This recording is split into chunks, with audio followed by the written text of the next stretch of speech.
নতুন নতুন ভালোবাসার গল্প পেতে আমাদের চ্যানেলটি সাবস্ক্রাইব করে পাশে থাকা বেল আইকনে ক্লিক করুন। ধন্যবাদ। বিয়ের জন্য মেয়ে দেখতে যাচ্ছি।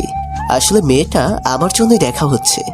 4 বছর আগে যখন আমার প্রাক্তন আমাকে ছেড়ে অন্য কারো হাত ধরেছিল, তখন বিয়ে করার ইচ্ছাটাই মরে গিয়েছিল।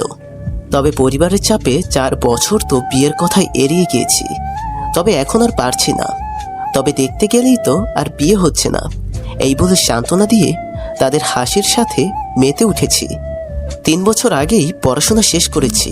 তবে 4 বছর আগে যখন আমি আমার প্রাক্তনকে বিয়ে করতে চাই, তখন প্রাক্তনের বাবা বড় গলায় আমাকে কথা শুনিয়ে তাড়িয়ে দিয়েছিল, শুধু টাকায় করতে পারতাম না বলে। আর সমবয়সী ছিলাম, তাই হয়তো এটাই কপালে লেখা ছিল। ওর বিয়ে একটা বড়লোক ছেলের সাথে ঠিক করে। সেদিন রাতেও আমাকে ফোন দেয়। ফোন কানে রেখে ঘন্টা 3 আমরা কথা বলিনি, শুধু কেঁদেছি। তারপর দুজনেই পালিয়ে যাওয়ার পরিকল্পনা করি। সে বয়সেও সেটা আবেগ বা মোহ ছিল না, ছিল না কোনো শারীরিক চাহিদা, শুধু ছিল ভালোবাসা। তবে সব ভালোবাসার পূর্ণতা হয় না, কিছু কিছু ভালোবাসা অপূর্ণই থেকে যায়। পালিয়ে যাওয়ার তারিখও ঠিক। ওর কবুল বলে বিয়ে করার ঠিক 1 ঘন্টা আগে আমরা এই শহর ছেড়ে দূরে কোথাও পালিয়ে যাব। তবে সেদিন রাত 11টার ট্রেনের টিকিটও কেটে রেখেছিলাম। তিস্তা এক্সপ্রেস ছিল ট্রেনটি। কোথায় নামবো তার নিশ্চয়তা ছিল না, তবে স্বপ্ন ছিল এই রাত ও ট্রেনটি নিয়ে। তবে ঘড়ির কাঁটা 11টায় পৌঁছে যায়। তিস্তা এক্সপ্রেস প্ল্যাটফর্মে চলে আসে, আবার সঠিক সময় প্ল্যাটফর্ম খালি করে। তবুও সে আসেনি। এয়ারপোর্ট থেকে এই ট্রেনটি সর্বশেষ ট্রেন ছিল সেদিনের। সকাল অবধি নির্ঘুমভাবে কাটিয়ে দিই, তবে তার দেখা মেলেনি আর। তবে ফোনে ভিডিও মেসেজ পেয়েছিলাম একটি, যেটা পাওয়ার পর গিয়েছিলাম তার বাড়ি। তবে সেখানে কেউ ছিল না। বাড়ি বিক্রি নাকি অনেক আগেই হয়ে গিয়েছে, আর তারাও নাকি শহর ছেড়ে দিয়েছে। কিছু প্রশ্নের উত্তর মেলেনি সেদিন, খুঁজিনিও তাকে আর স্বপ্নগুলো অপূর্ণ রয়ে যদি তার স্বপ্ন পূর্ণতা পায়, তাহলে সেটাই সই। আজও সেই তিস্তা এক্সপ্রেস, সেই আগের মতোই কালো অন্ধকার রাত। ছুপ ছুপ করে আপন গতিতে ট্রেন চলছে, আর তার ভেতরেই বসে আছি আমি। নভেম্বরের শেষের দিক, হালকা শীতের আভাসও পাওয়া যায় রাতের গভীরতার সাথে। তবে বাইরের দৃশ্যটা মন জুড়িয়ে যাওয়ার মতো। বাইরে তাকিয়ে থাকতে থাকতেই একটা চাদর গায়ে দিয়ে কখন ঘুমিয়ে গেছি বলতেই পারি না। তবে চোখ খুলল মানুষের কোলাহলে। চোখ খুলে তাকিয়ে দেখি জামালপুর স্টেশনে ট্রেনটি দাঁড়িয়ে আছে। তখন সময় সকাল 5টা। কতক্ষণ সময়ের জন্য দাঁড়িয়েছে না জেনেই ট্রেন থেকে নামবো কি নামবো না বুঝে উঠতে পারছিলাম না। তবে যখন জামালপুরে পা রাখবো, তখনই ট্রেনের হুইলচেয়ারটা বেজে উঠল, আর পিঠে কেউ হাত রাখলো। পেছনে ফিরে দেখি ভাবি। তাকে দেখে শুকনো একটা হাসি দিয়ে ট্রেনের দরজাটা লাগিয়ে দিলাম। তারপর নিজের জায়গায় এসে বসলাম। আমার সাথে ভাইয়া ঘুমাচ্ছে। ভাবি ভাইয়াকে ডেকে তুলে তার সিটে পাঠিয়ে দিল, আর এসে আমার পাশে বসলো। ভাবির কোনো ভাই নেই, বলতে গেলে তার মা ছাড়া আর কেউ নেই। ভাবি আমাকে তার ছোট ভাই ভাবে। আমার যেহেতু বোন নেই, তাই ভাবিকেই বোনের চেয়ে বেশি ভাবি। ভাবি আমার হাতটা ধরে বলল, এখনো ভুলতে পারিসনি অতীত? এই ক্ষতগুলো প্রকাশ্যে না থাকলেও ভিতরের পরিমাণ কতটা বুঝতে পারছি। আমি শুকনো হাসি দিয়ে বললাম, থাক না ভাবি, অতীত তুলেই বা কি লাভ? যতটা ভুলে থাকা যায় ততটাই মঙ্গল। নিজের দিকে একবার খেয়াল কর। তোর মনের অবস্থা জানতে চাইবো না, তবে যে সিদ্ধান্ত নিবি সেটাতে যাতে তোর খুশিটা থাকে। নিজের খুশির জন্যই তো করছি। নিজের মনকে প্রশ্ন করে দেখ, উত্তরটা তুই আমার থেকেই ভালো জানবি। হয়তো আমাদের খুশির জন্য তুই বিয়ে করার সিদ্ধান্ত নিলি এবং বিয়েও করে নিলি, তবে যেদিন সবার সামনে সবটা প্রকাশ পাবে, সেদিন সবাই কষ্ট পাবে। শুধু সেই মেয়েটা যে তোর জীবনে জড়াবে, বরং আমি, বাবা, মা, তোর ভাইয়া সকলেই। কোনো উত্তর ছিল না আমার কাছে, কারণ আমি এই সিদ্ধান্তে খুশি ছিলাম না। পরিবারের জন্যই এত দূর আসা। দেখ, তোর সময় লাগলে তুই নিয়ে নে, তবু আমাদের খুশির জন্য নিজের খুশিটা বিসর্জন দিস না। অন্যকে খুশি রাখতে গেলে আগে নিজেকে খুশি রাখতে হবে। ভাবির কথায় লজিক আছে, বলতে হবে। তবে আমি না ওকে ভুলতে পারছি না, কাউকে আপন করে নিজের জীবনে জড়াতে পারছি। হঠাৎই চলন্ত ট্রেন থেমে যায় আর আমার ভাবনার অবসান ঘটে। জানালা দিয়ে বাইরে মাথা বের করে দেখি দেওয়ানগঞ্জ বাজার লেখা দেখা যাচ্ছে। তার মানে এটাই আমাদের গন্তব্য। আর তার থেকেও বড় কথা, ট্রেনটি আর আগে যাবে না, কারণ এটাই এই পথের শেষ। হিমেল হাওয়ায় ঠান্ডা লাগছে, তবে স্টেশনে ঘুমানো মানুষদের দেখে সেটাও চলে গিয়েছে। সময়ের অনেকটা আগেই পৌঁছে গিয়েছি।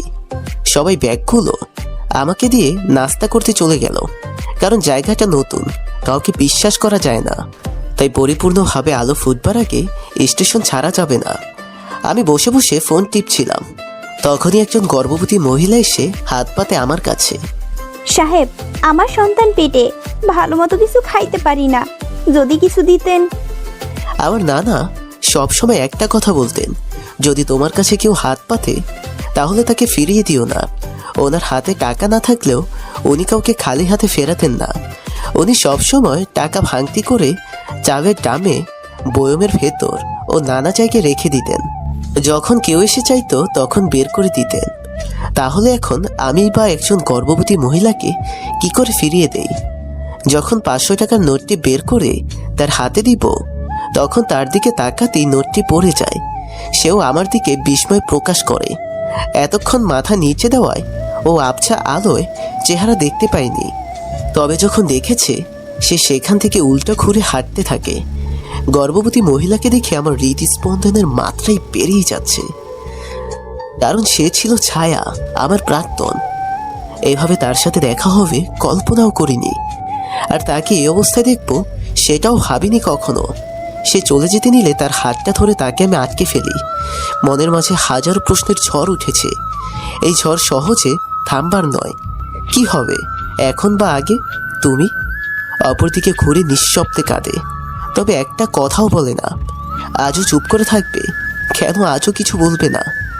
এইবার আমার দিকে ফিরে একটা দীর্ঘশ্বাস নিয়ে আমার হাত থেকে তার হাত ছাড়িয়ে বলে, কি বলবো?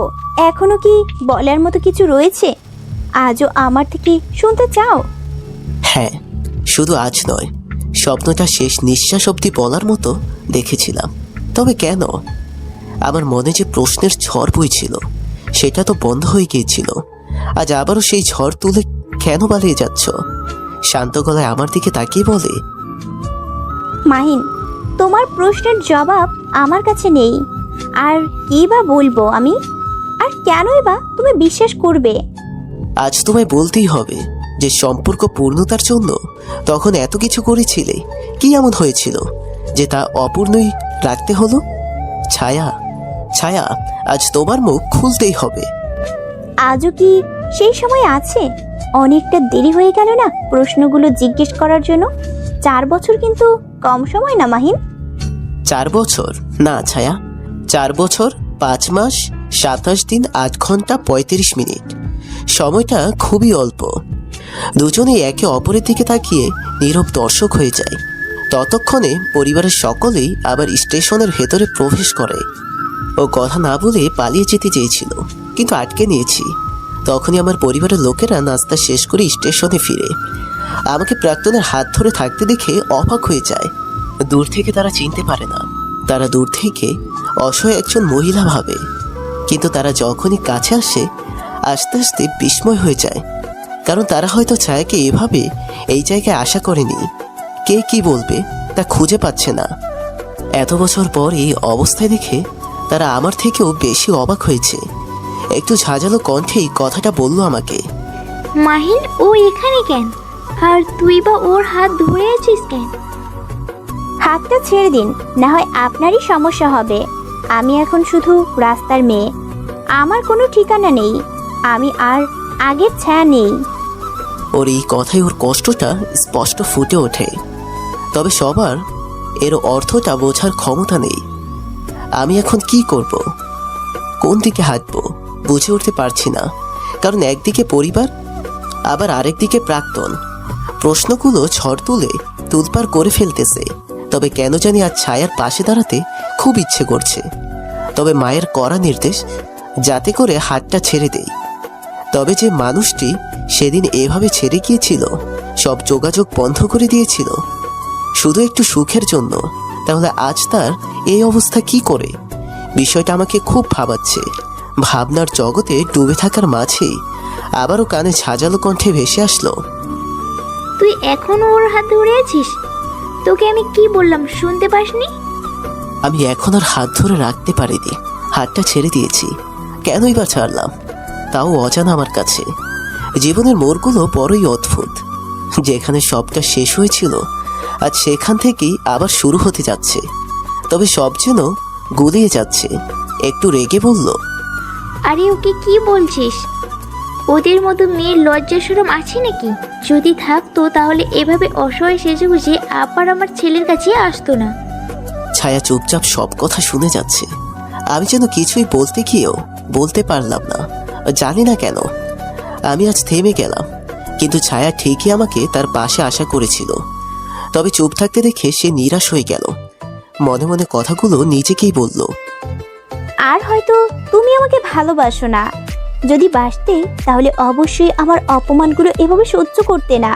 তুমি বদলে গেছো, হয়তো নিজের জীবনে এগিয়ে গেছো।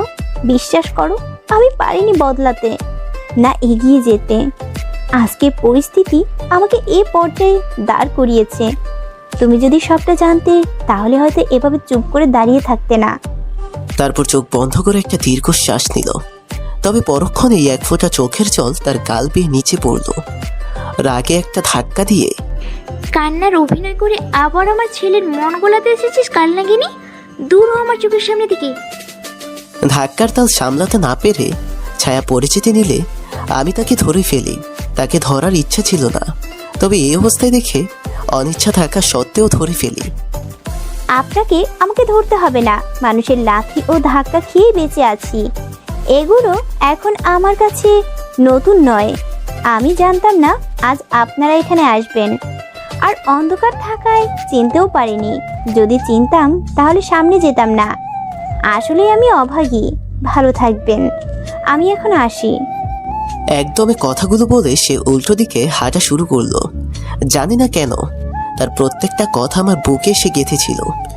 পরিবারের সবাই তার এমন কথা শুনে অবাক হয়েছে। আমি তার যাওয়ার দিকে তাকিয়েছিলাম, কেন জানি চাইতেও তাকে ফিরিয়ে আনতে পারছিলাম না। শুধু অবাক নয়নে তার বদলে যাওয়ার কারণ খুঁজতেছিলাম। মনে মনে নিজেই তাকে উদ্দেশ্য করে বলতে লাগলাম, জানো প্রিয়, আমি বদলে যাইনি, এখনো ভালোবাসি। আগের মতো নয়, বরং তার থেকেও বেশি। তোমাকে হারানোর পর প্রায় পাগলই ছিলাম। আজও তোমার আমাকে ছেড়ে যাওয়ার কারণ খুঁজে বেড়াই।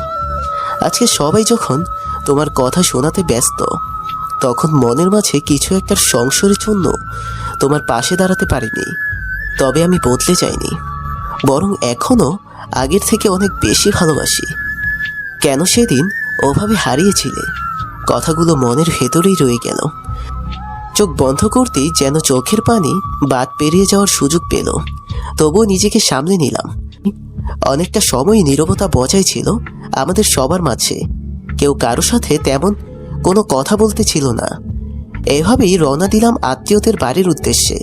তবে স্টেশনে যেন মনটা পড়ে রইল। কেন জানি না, ছায়ার পাশে থেকে সবটা জানতে ইচ্ছে করতেছে, কিন্তু অভিমানের পাল্লা এতই ভারী যে পারছি না তার পাশে দাঁড়াতে। আধ ঘন্টার মধ্যেই পৌঁছে গেলাম। তবে যাদের বাড়িতে মেয়ে দেখতে এসেছি সেই বাড়িটা সম্পূর্ণ পুরনো, ডাকবাংলোর মতো, বিশাল সাইজ, অদ্ভুত দেখতে। বাড়ির দিকে তাকিয়ে ছায়ার কথাটা যেন কিছুক্ষণের জন্য মন থেকে সরে গেল। আর আমিও বাড়িটা ঘুরে ঘুরে দেখতে লাগলাম। এখানে আমাদের 2 রাত 3 দিন থাকতে হবে, মেয়ে দেখার জন্য নয়, বরং তাদের মেহমান হিসেবে। তাদের পরিবার উচ্চবিত্ত বলে মনে হয় না, তবে তাদের ভেতরটা আপনাদের সব ধারণা বদলে দেবে। এখন আমাদের মেয়ে দেখার পালা। অপেক্ষার প্রহর কাটিয়ে যখন কনেকে লাল শাড়ি পরিয়ে আমাদের সামনে এনে বসালো, তখনও মেয়েটির চেহারা দেখতে পাইনি, কারণ ঘোমটাটা একটু বড়সড়ই ছিল। যখন সবার সম্মতিতে ঘোমটা খুলল, তখন সবাই তাকিয়েছিল। আমিও তার সৌন্দর্যের দিকে তাকিয়েছিলাম, তবে হারিয়ে গিয়েছিলাম অন্য জগতে। তার এমন সাজ দেখে মনে পড়ে যায় ছায়ার কথা। সম্পর্ক চলাকালীন একদিন আমার জন্মদিনে সে এভাবেই সেজে আমাকে সারপ্রাইজ দিয়েছিল। একদম এইরকম সাজগোজ দেখে অনেকটাই অবাক হলাম, কারণ এরকম সাজের বর্ণনা শুধু আমিই বলেছিলাম ছায়াকে। তাকে যখন জিজ্ঞেস করছিলাম কে সাজিয়েছে, তখন সে উত্তর দিয়েছিল তার বান্ধবী।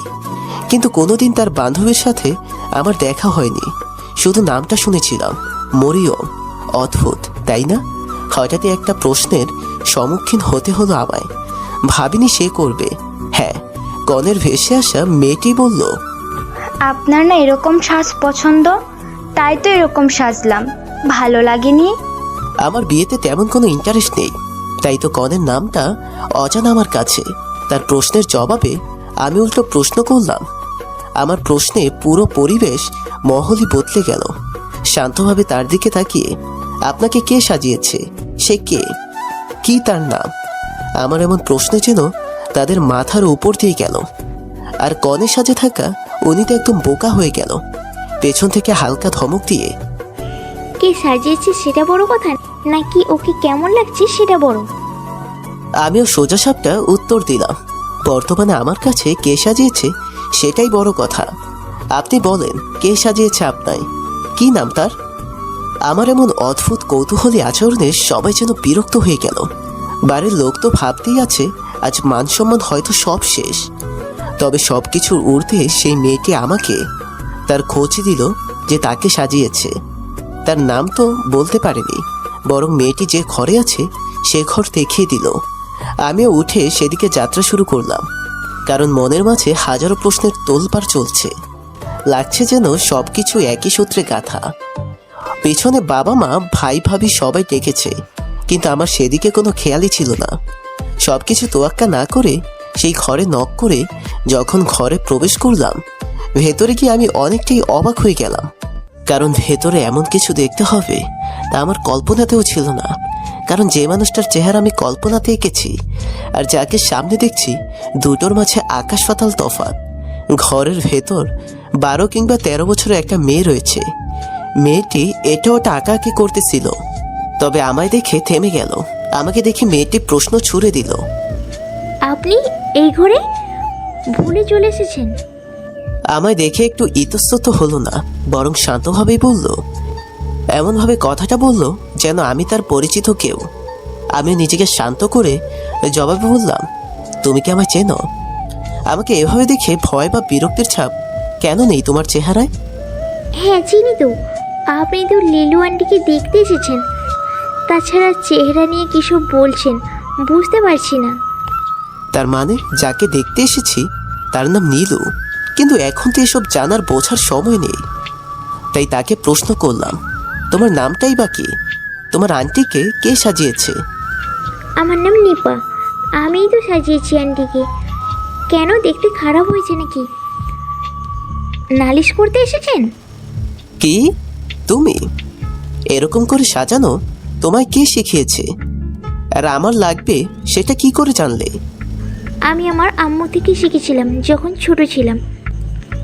তবে আপনার ভালো লাগবে সেটা শুধু আন্দাজ করে বলেছিলাম। তোমার আম্মুকে একটু ডাকো, তোমার আম্মুর সাথে কথা বলতে চাই। এই কথাটি বলার পর নিপা একটু চুপচাপ হয়ে গেল। মন খারাপ করে দীর্ঘশ্বাস ফেলে বলল, আমার আম্মু মারা গেছে যখন আমার 7 বছর বয়স। আমি দুঃখিত, আমি আসলে জানতাম না। মন খারাপ করো না, তোমার আম্মু তোমার পাশেই আছে, সেই দূর থেকে তোমার উপর নজর রাখছে। ধমকের সুরে পেছন থেকে বলল, মাহিন, তুই কি শুরু করেছিস বলতো? মান সম্মান কি কিছুই রাখবি না?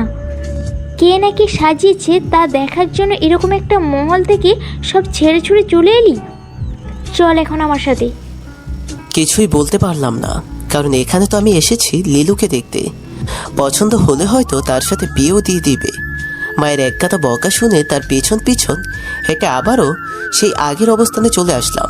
তবে নিপার সাথে কথা যেন অসমাপ্ত রয়ে গেছে।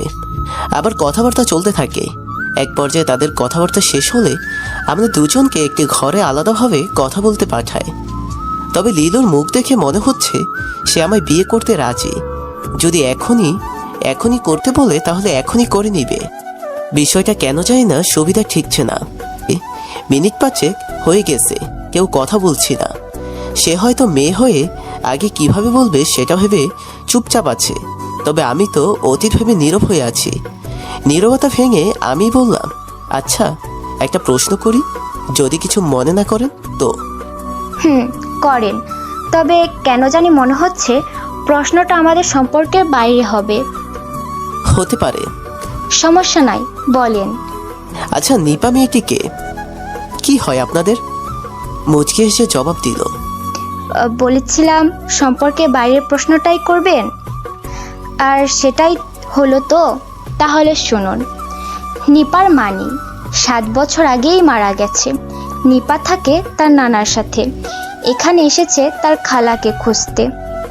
তার নানা নিপা নিয়ে কত জায়গায় খুঁজবে, তাই আমাদের মেহমান হয়ে আছে। আর নিপা সারাদিন আমার সাথেই থাকে, এতে দুজনের সময়টাই কেটে যায়। ও আচ্ছা, চলুন, অনেকটা সময় পার হয়ে গিয়েছে। আমাদের ব্যাপারে কথা না বলেই চলে যাবেন? একটা দীর্ঘশ্বাস ফেলে উত্তর দিলাম, আপনাদের বাসায় তো আরো অনেক কিছু রয়েছে। এখানে এমনিতেই একটু সময় লেগে গেছে। দেরি হলে তারা নানান কথা ভাববে। আমাদের সময়টা না হয় পরের জন্য উঠিয়ে রাখলাম। মাথা নিচু করে শুধু আচ্ছা বলল।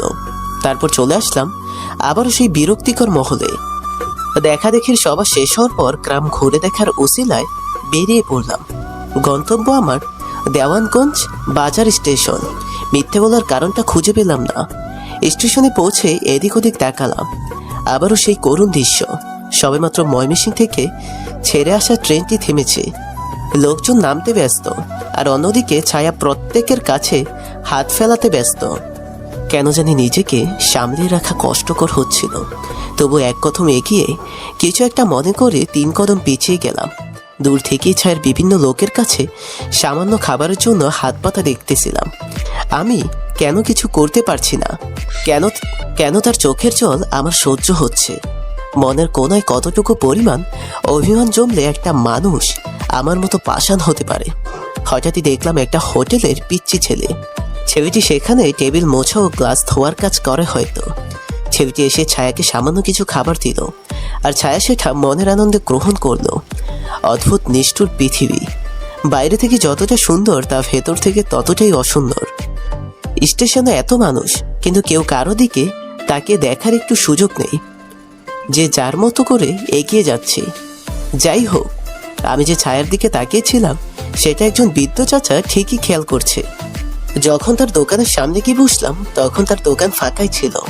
চাচা আমাকে উদ্দেশ্য করে বলল, কি বাবা, অনেকক্ষণ যাবৎ দেখতেছি তুমি ওই মেয়েটার দিকে নজর রাখতেছ। কি চাও বলো তো?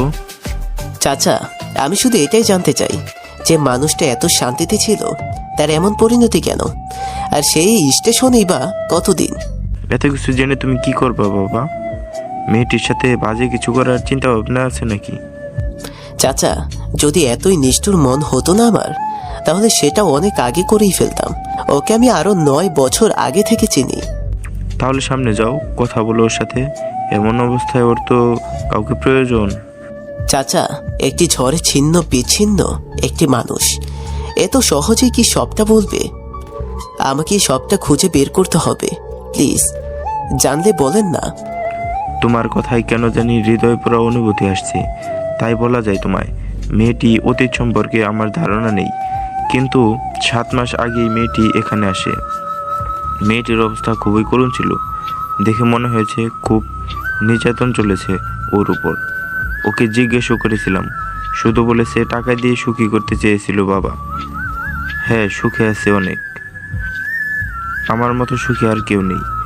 যতজনে ওকে অতীত সম্পর্কে জিজ্ঞেস করেছে, ও শুধু একথাই বলেছে।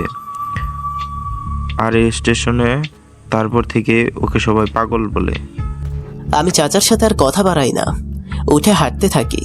পেছন থেকে উনি অনেক ডেকেছিল, তবে আমি আমার মধ্যেই ছিলাম না। সারাদিন জনমানবহীন একটা জায়গায় বসে কাটিয়ে দেই। বসে বসে আমি কি ভেবেছি সেটা আমার কাছেও অজানা। তবে রাতে সেই বাড়িতে ফিরি। এত রাতে ফেরার কারণে শুরু হয় তাদের বকাবকি। তবে সেসবে কান না দিয়ে ফ্রেশ হতে চলে যাই। ফ্রেশ হয়ে সবাই একসাথে খেতে বসি। খাওয়ার পর সবাই একসাথে বসে গল্প করতেছিল, তবে আমি শুধু নিপা মেয়েটার দিকে তাকিয়েছিলাম। জানি না কেন, কিন্তু অদ্ভুত এক মায়া রয়েছে মেয়েটার চেহারায়।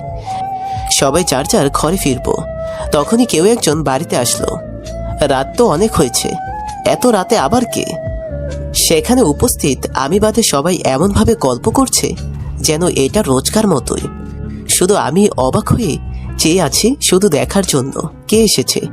দরজা দিয়ে যে মানুষটা ভেতরে প্রবেশ করলো তাকে দেখে বিস্ময় না হয়ে পারলাম না, সাথে সাথেই দাঁড়িয়ে গেলাম।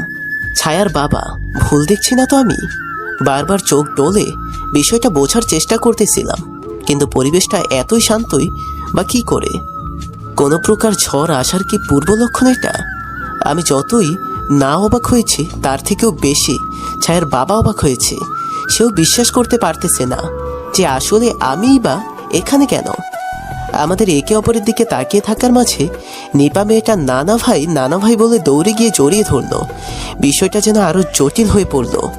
আমার জানা মতে ছায়ার তো আর কোনো বোন নেই, তাহলে এ কে? এর সাথেই তার কিসের সম্পর্ক? যেই না জটগুলো খুলতেছিল তখনই আরেকটা ঝড় এসে সেটাকে আরো জটিল করে দিল। তাদের নানা নাতির কথোপকথন শোনার এখন বিন্দুমাত্র ইচ্ছে হচ্ছিল না, বরং রাগ হচ্ছিল। তাই তো সেখান থেকে বেরিয়ে ছাদে চলে গেলাম। এই সেই মানুষ যার জন্য ছায়া আমার সাথে নেই, বরং ছায়ার বর্তমান অবস্থার জন্য এই মানুষটাই দায়ী। তবে সে এখানে কেন? আর যদি সে এখানে, তাহলে কেন সে ছায়া ওই অবস্থায় ফেলে রেখেছে? প্রশ্নগুলোর উত্তর যেন পেয়েও হারিয়ে ফেলছি। কিন্তু তখনই মনে পড়ল নীলুর বলা নিপার নানা ভাইয়ের সম্পর্কের কথাটা। সে যদি ছায়াকে খুঁজছে তাহলে পাচ্ছে না কেন? আজ খুব করে সিগারেট টানতে ইচ্ছে করছে।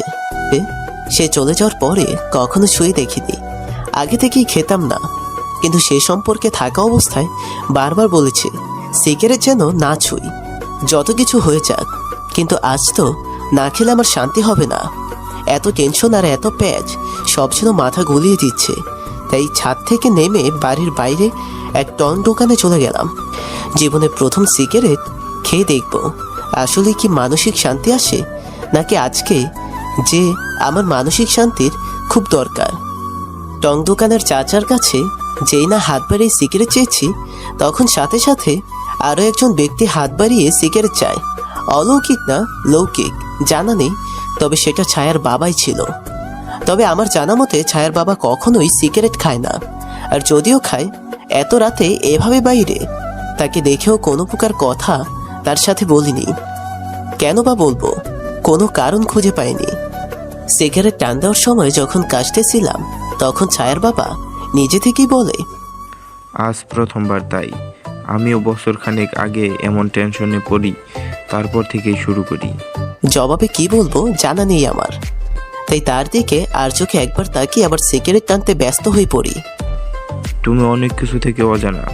তুমি যা ভাবছ তেমন কিছুই তোমার সাথে অলৌকিকভাবে ঘটেনি, বরং সম্পূর্ণ লৌকিকভাবে ঘটানো হয়েছে। এইবার যেন আর চুপ হয়ে থাকা হলো না, সবকিছুর ঊর্ধ্বে বলেই দিলাম। মানে? আমাকে দেখে তোমার সেদিনের কথা মনে পড়ে গেল, তাই না? যেদিন তুমি ছায়ার হাত ধরে আমার সামনে এসে দুজনের ভালোবাসার কথা প্রকাশ করেছিলে। একদম কনফিডেন্সের, চোখে মুখে ভয়ের কোনো চিহ্ন মাত্রাও ছিল না। কিন্তু ভাগ্যক্রমে সেদিন আমি তোমায় রিজেক্ট করে দিয়েছিলাম, মনে আছে? লম্বা একটা দীর্ঘশ্বাস ফেলে বললাম, সেটা কি ভোলার মতো যে এত সহজে ভুলে যাব?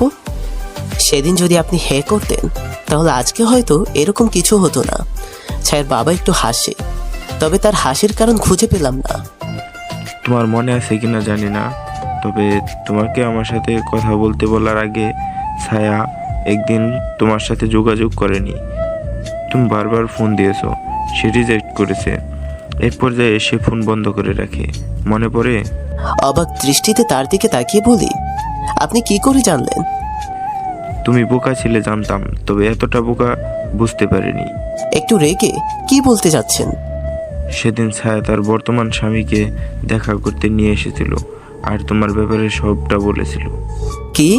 ছায়ার স্বামীকে না আপনি পছন্দ করে বিয়ে ঠিক করেছেন, তাও আমাকে পছন্দ না বলে? এসব তোমাকে কে বলেছে? ছায়া ছাড়া কি বলার মতো কেউ আছে? সবকিছু ছায়ার পরিকল্পনাই ছিল। ছায়ার সাথে তার পছন্দেরও ভালোবাসার মানুষটিকে বিয়ে দিয়েছি। আপনি মিথ্যা বলছেন। ছায়ার ভালোবাসা তো আমি যদি দিতেনি তাহলে সেদিন তো আমাকে রিজেক্ট করতেন না। ছায়ার বাবা এখন একটু জোরেই হাসতে থাকে আর দোকান থেকে এক প্যাকেট সিগারেট নেয় একটা সে ধরায়, আরেকটা আমার দিকে এগিয়ে দেয়। ধরো, এটাতে আগুন লাগিয়ে টান দাও, তোমার মাথা ক্লিয়ার হবে। আমি অবাক দৃষ্টিতে তাকিয়ে সেটা নিয়ে নিই, আর ছায়ার বাবার হাসির কারণ খুঁজতে থাকি সিগারেটের ধোঁয়ার মাঝে। বিস্মিত হয়েও না, ছায়া বুঝতে পেরেছিল তুমি শুধু ওর আবেগ ছিলে, ভালোবাসাটা রাব্বি ছিল, আর এই রাব্বি ওর স্বামী। তাই তো তোমার কাছে ভালো সেজে তোমাকেই ব্যবহার করেছে। কিন্তু শোনো, যেদিন তুমি ওকে ফোনে পাওনি সেদিন ও ফোন বাড়িতে রেখে রাব্বির সাথে সারাদিন ছিল। আমার সাথে মাত্র মিনিট 10 মতো কথা বলে চলে গিয়েছিল। তারপর তোমার ব্যাপারে সবটা বলে। আমি জানার পর তোমাকে সব সত্যিটা বলতে চেয়েছিলাম, কিন্তু ওর মনে কি চলতেছিল আমার জানা ছিল না, তাই আর বলা হয়ে ওঠেনি। কিন্তু ও সেদিন বলেছিল 2 দিন পর ওকে বিয়ে করবে, সেটা বলতে তুমি আসবে, আর তোমাকে যাতে আমি রিজেক্ট করে দিই, আর আমি তাই করি। আমি যেন কথাগুলো বিশ্বাস করতে পারতেছিলাম না। সবকিছুই যেন মাথার উপর দিয়ে যাচ্ছিল। হাতের মাঝে সিগারেটটা কখন পুড়ে গেছে জানতেই পারিনি, কিন্তু যখন বুঝতে পেরেছি ততক্ষণে অনেকটা দেরি হয়ে গিয়েছে। হাতের মাঝে আগুনের ফুলকির ছ্যাঁকা লেগে গিয়েছে। কিন্তু ওর এত কিছু করার কি প্রয়োজন ছিল? একবার বলেই দেখতো। থাকতে চায় না আমার কাছে। আমি কি ওকে কখনো জোর করে আটকে রাখতে চেয়েছি? সেটা ওর কাছ থেকে জেনে নিও। তবে যেদিন তোমাদের পালানোর কথা সেদিন ও একই ট্রেনে রাব্বির সাথে চলে আসে তোমাদের সামনে দিয়ে, তোমাকে স্টেশনে বসে থাকতে দেখেছে। আমি এতটুকু শুনে উঠে দাঁড়ালাম। কেন জানি আজ খুব কান্না পাচ্ছে। ও চলে যাওয়ার পরেও এত কান্না আসেনি, বরং আজ এগুলো শুনে বুকের ভেতরটা ফেটে চিৎকার আওয়াজ বের হচ্ছে। তবুও ছায়ার বাবার সামনে নিজেকে সামনে নিয়ে বলি, আমি তো ওকে বারবার বলেছি কখনো চলে যেতে চাইলে ইশারা কইরো, আমি তোমাকে তোমার গন্তব্য পর্যন্ত পৌঁছে দিব। তাহলে এত অভিনয় করার কি প্রয়োজন পড়েছিল? ছায়ার বাবা কিছু বলবে তার আগেই অন্ধকার থেকে হাতে তালি দিতে দিতে কেউ একজন বের হচ্ছে। সে আর কেউ নয়, বরং লিলু। আমাকে উদ্দেশ্য করে বলল, লিলু সবাইকে ডেকে জড়ো করছে। কি করতে চাচ্ছে সেটা আমার কাছে ঘোলাটে নয়, তবে সেখানে থাকা বাকি সদস্যজন একটা ঘোরের মাঝে রয়েছে। সবাইকে এভাবে এত রাতে ডেকে তোলাতে তারাও কিছুটা হলেও বিভ্রান্ত হয়েছে। তবে লিলুর সেদিকে কোনো রকম ভ্রুক্ষেপ নেই। সে কোনো কিছুর তোয়াক্কা না করে বলতে শুরু করলো, তোমরা এই ছেলেকে আমার জন্য ঠিক করেছ? এই ছেলে তো আগে একটি মেয়ের সাথে সম্পর্ক করেছে, না জানি কত কি করেছে। আর আমি তো বলেছি অতীতে এমন কেউ আছে কোনো ছেলের, তাহলে আমি তাকে বিয়ে করব না। লিলুর পরিবার ও আমার পরিবার সবাই চুপ করে রয়েছে। কারণটা অজানা আমার কাছে। কারণ খুঁজতে যখন ভাবনার সাগরে ডুব দিলাম, তখনই লিলুর মা আমাকে বলল, কি দরকার ছিল বাবা তোমার অতীত সম্পর্কে ওকে বলার? কিসব বলছেন আন্টি? অতীত সম্পর্কে জানার অবশ্যই তার প্রয়োজন আছে। মাঝখানে মা ধমক দিয়ে উঠল, অনেক হয়েছে, থাম তো। ভবিষ্যতে ঘুরতে যাচ্ছ, সেখানে অতীত টেনে এনে সুখটা নষ্ট করার প্রয়োজন আছে কি? এতক্ষণ আমি বুঝতে পারলাম নিশ্চয়ই এ নিয়ে তাদের আগেই কথাবার্তা হয়েছে। আমাকে জানাতে শুধু ভুলে গেছে। এমনিতেও বিয়ে করার ইচ্ছে আমার নেই, তবে সুযোগটা যখন পেয়েছি তখন কেনই বা হাতছাড়া করব? তাই এই সুযোগটাকে কাজে লাগালাম। কি বলছো কি? আচ্ছা ধরো তোমাদের কথা মেনে নিলাম, কিন্তু ওর সাথে বিয়ে হলে সারা জীবন তো আমার সাথে থাকতে হবে। তখন যদি বিষয়টা জেনে গিয়ে এমন রিয়েক্ট করতো, আর সেটা অনেক বড় রূপ ধারণ করতো, তখন কি করতে? মেয়েদের বিয়ে হয়ে গেলে তারপর তারা সবটা মানিয়ে নিতে শিখে যায়। তার মানে এই যে সারাটা জীবন সে চুপ করে থাকবে, আর আমি আমার সিদ্ধান্তগুলো ওর উপর চাপাতে থাকবো? সেটা কেন হতে যাবে? ও কি এতটাই বোকা? ও মা, তুমি এই কথা বলছো? একটা প্রবাদ তো জানোই, যার হয় না নয়ে তার হয় না 90। আশা করি ভেঙে এর অর্থটা বোঝাতে হবে না। বাহ, খুব ভালোই বলতে পারেন। আমি এই বিয়ে করব না। আমিও আপনাকে বিয়ে করার জন্য লাফালাফি করছি না। সবাই শুনে রাখো যে অতীতকে নিয়ে এত সমস্যার সৃষ্টি করতে পারে সে আর যাই হোক আমার বউ হবার যোগ্যতা রাখে না। এই বলে সেখান থেকে চলে আসলাম। লিলুও চলে গেল। মাঝখানে পরিবারের সবাই একটু দ্বিধায় পড়ে গেল। তারা পেছন থেকে ডেকেছে, তবে এখন উত্তর নিলে তো চলবে না। তারপর ঘুমিয়ে যাই। চোখ খুলে সকালে কারো হাতে স্পর্শে তাকিয়ে দেখি নিপা মেয়েটা। আঙ্কেল, আপনাকে নিচে খেতে ডাকছে। অনেক বেলা হয়ে গেছে, ফ্রেশ হয়ে নিচে আসেন। বলেই সে চলে যায়। তার যাওয়ার দিকে তাকিয়ে মনে পড়ে যায় ছায়ার বাবার কথা। তাই ফ্রেশ হয়ে নাস্তা না করেই বেরিয়ে যাই। ছায়ার বাবাকে টেবিলে দেখতে পেলাম না। বাড়ির বাইরে বের হয়ে টং দোকানে গিয়ে সিগারেট ধরাই। একটা টান দিয়ে যখন এক পা সামনে দিই তখন দেখি ছায়ার বাবা উদাস মনে ধোঁয়া উড়াচ্ছে। আমিও সেখানে যাই। আমার উপস্থিতি টের পেয়ে সে কিছু বলে না। একবার আর চোখে তাকিয়ে আবারও ধোঁয়া উড়াতে ব্যস্ত হয়ে পড়ে। আমাদের মাঝে নীরবতায় কেটে যায় অনেকটা সময়। তারপর ছায়ার বাবাই বলতে শুরু করে, অসমাপ্ত গল্পের সমাপ্তি জানতে চাও? মাথা নাড়িয়ে হ্যাঁ সূচক সম্মতি দেই। তোমার মনে হয়তো প্রশ্ন জাগছে, ছায়ার তো বোন নেই, তাহলে নিপা কে? আর যদিও বোন থাকতো তাহলে মিথ্যা কেন বলবে? নিপা ছায়া বড় বোনের মেয়ে। হ্যাঁ, অস্তিত্ব ছিল, তবে মুছে দেওয়া হয়েছে মায়ের অস্তিত্ব, কারণ সে ছিল ধর্ষিতা। কথাটা শুনে অবাক হয়ে গেলাম। অবাক দৃষ্টিতে অপলকভাবে তাকিয়ে রইলাম তার দিকে। হ্যাঁ, ঠিকই শুনতে পেয়েছ। ছায়ার বড় বোন মায়া, ওদের বয়সের পার্থক্য 4 বছরের। বড় মেয়ে হিসেবে আদরটা একটু কম পাওনা থাকা উচিত ছিল হয়তো, কিন্তু এক্ষেত্রে ব্যতিক্রম হয়েছিল। মায়াই আদর স্নেহ বেশি পেত। এর মানে এই নয় যে ছায়াকে ভালোবাসতাম না। তারপর আমার ঘটনার সাথে এই ঘটনার সূত্রপাত কোথায়? তাহলে যখন ছায়া ক্লাস 10-এ উঠলো, ঠিক তখন থেকেই ঝড় চলতে থাকে। মায়াকে যে ধর্ষণ করে সে ছায়ার খুব প্রিয় মানুষ। তবে অদ্ভুত বিষয় ছিল এটাই, ছায়ার সামনেই হয়। ছায়া হয়তো বুঝে উঠতে পারেনি যে মায়া সবটা দেখে নিয়েছে। কি? হ্যাঁ, তবে যে ছেলে ধর্ষণ করে সে আর কেউ নয়, বরং রাব্বি। অবাক হয়ে না, নিপা রাব্বির সন্তান নয়। মায়ের বিয়ে হয়েছিল, সুখেই চলতেছিল। মায়ের স্বামী সবটা জেনেও মায়াকে খুব ভালোবাসত।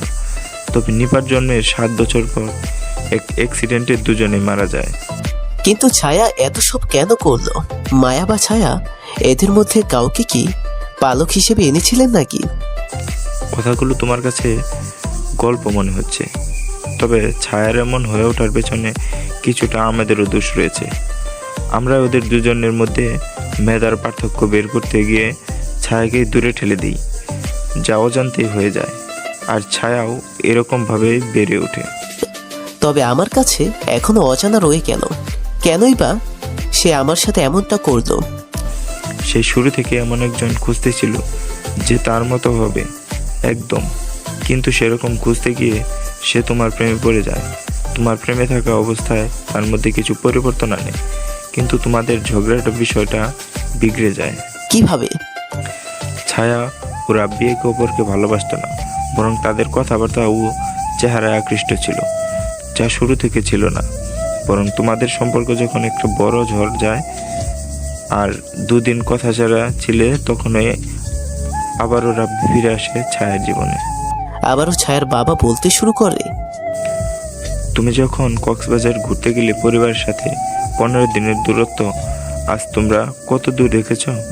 15 দিনে তোমাদের কম ক্ষয় হয়েছে, কিন্তু রাব্বি ও ছায়া এই কবরের দিকে ঝুঁকে পড়েছে। তোমাদের দূরত্ব, ব্যস্ততা যতই বেড়েছে ততই সম্পর্কের জাল ছিঁড়তে শুরু হয়েছে। আর তাই তো 4 মাসের নতুনত্বের কাছে তোমার 4 বছরের ভালোবাসা হেরে যায়। কথাগুলো শুনে একটা দীর্ঘশ্বাস ফেলি। তবে এখনো চাইলে হয়তো সব ঠিকঠাক করা যাবে, কিন্তু ফেলে আসা 4টা বছর কি পাওয়া যাবে? মরিয়ম চরিত্রের কথা মনে আছে? মরিয়ম ছায়ার ছদ্মনাম, যা প্রয়োজনে একটা চরিত্র ধারণ করে। বেশি ভেবো না, কারণ তোমার সকল প্রশ্নের উত্তর তার কাছেই রয়েছে। তুমি বুদ্ধিমান, এতক্ষণে তোমার সবটা বুঝে যাওয়া উচিত। এতগুলো চরিত্র, তবে তার বোনের সাথে যা করেছে তার কি ক্ষমা আছে? শুধু ঘৃণার জন্য এত বড় পথ বেছে নিয়েছে। তবে আপনি এত কিছু কি করেই বা জানলেন? আজই বা কেন বলতেছেন? সেদিন কেন বললেন না? আমি জানতাম তুমি এই প্রশ্ন আমায় করবে। বলেন। মানুষ যতই ভালো হোক না কেন, নিজের দোষটা সবসময় লুকিয়ে যাওয়ার চেষ্টা করে। এক্ষেত্রে ছায়ারও একই কাজ করেছে। তোমার সাথে সম্পর্ক যদি সত্যিটা বলে নষ্ট করতো তাহলে সবার চোখে ছায়া খারাপ হয়ে যেত। তাই সে আমাকে খারাপ বানিয়ে ভালো সেজেছে। আর রইল এত কিছু কিভাবে জানলাম? এই দুটো ডায়েরি ছায়া ও মায়ার, এখানে লেখা আছে অতীত। ব্যাগ থেকে ডায়েরি দুটো বের করে আমায় দেয়। আমি জানতাম ছায়া ডায়েরি লিখে, কিন্তু কখনো পড়া হয়নি। আমি ডায়েরি দুটো নিয়ে যাই। ছায়ার বাবার কাছ থেকে যখন বিদায় নিয়ে চলে আসবো, তখন তিনি আমায় বললেন, স্টেশনে থাকা অসহায় ছায়ার প্রতি তোমার একটু মায়া হয় না? ভালো না বাসতে তাহলে কেন দূর থেকে নজর রেখে চলে আসলে? একটু যে কথা বলো, হতে পারে আমাকে না বলতে পারা কথাগুলো তোমাকে বলবে। আমি তার কথায় অবাক হই না, কারণ আমি ছায়াকে স্টেশনে দেখার সময় ছায়ার বাবাকে আশেপাশে দেখেছি। আমি মুচকি এসে বললাম, হৃদয় তো অনেক আগেই ভেঙে গিয়েছে। এখন সময় পাহাড় সমান অভিমানকে চাপা দিয়ে সামনে এগিয়ে যাওয়ার। সেও আমার দিকে তাকিয়ে হাসে। তারপর আমি চলে আসি। তবে আসার সময় পার্কের দিকে নজর যায়। পার্কে লিলু একটা ছেলের সাথে খুব কাছাকাছি ভাবে বসে আছে। অনেকটা অবাক হলাম, কারণ যে মেয়ে অতীতের সম্পর্কের জন্য নিজের বিয়ে ভেঙে দেয়, সে এভাবে এমন জায়গায় থাকবে সেটা আশা করিনি। দূর থেকে বিষয়টা স্পষ্ট বোঝা গেলেও আরও সঠিকভাবে সব বুঝতে তাদের দিকে এগিয়ে গেলাম। মেয়েটি যে লিলু, এতে আর কোনো সন্দেহ নেই। তবে এরকম কাছাকাছি অর্থ অন্তরঙ্গ অবস্থায় দেখতে হবে সেটা কল্পনাও আসেনি। আমি তাদের কাছে গেলাম। আমাকে দেখে নিজেকে ঠিকঠাক করতে ব্যস্ত হয়ে পড়ে। খুবই রাগ হচ্ছে লিলুর উপর।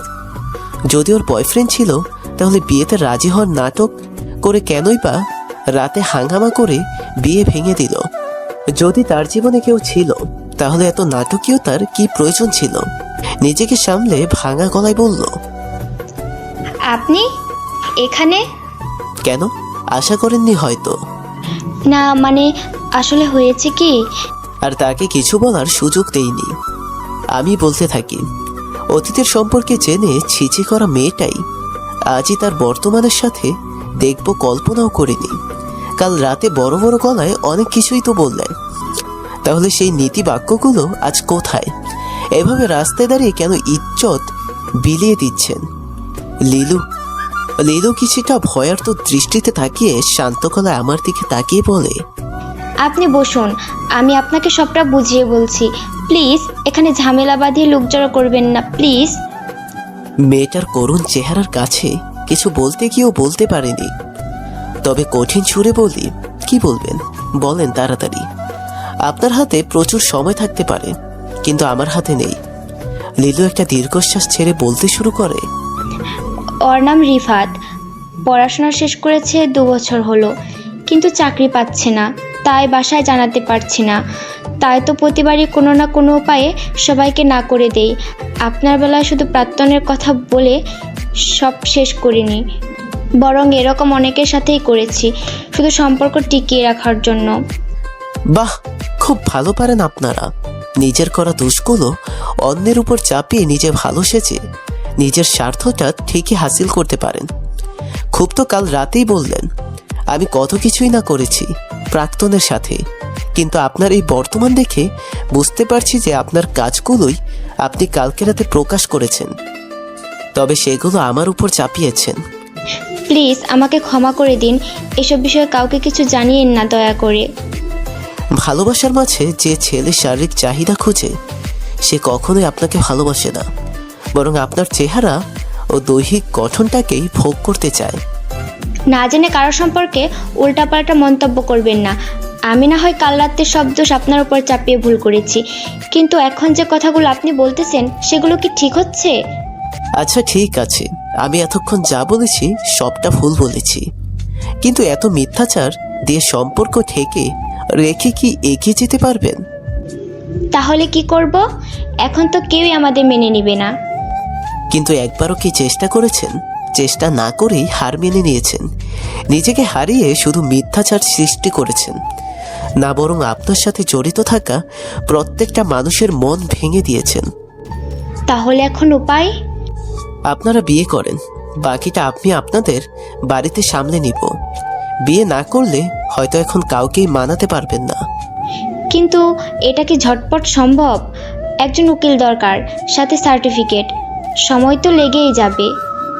আজ শনিবার, কাল দুপুর 10টায় আপনার ওনাকে নিয়ে এখানে তৈরি থাকবেন।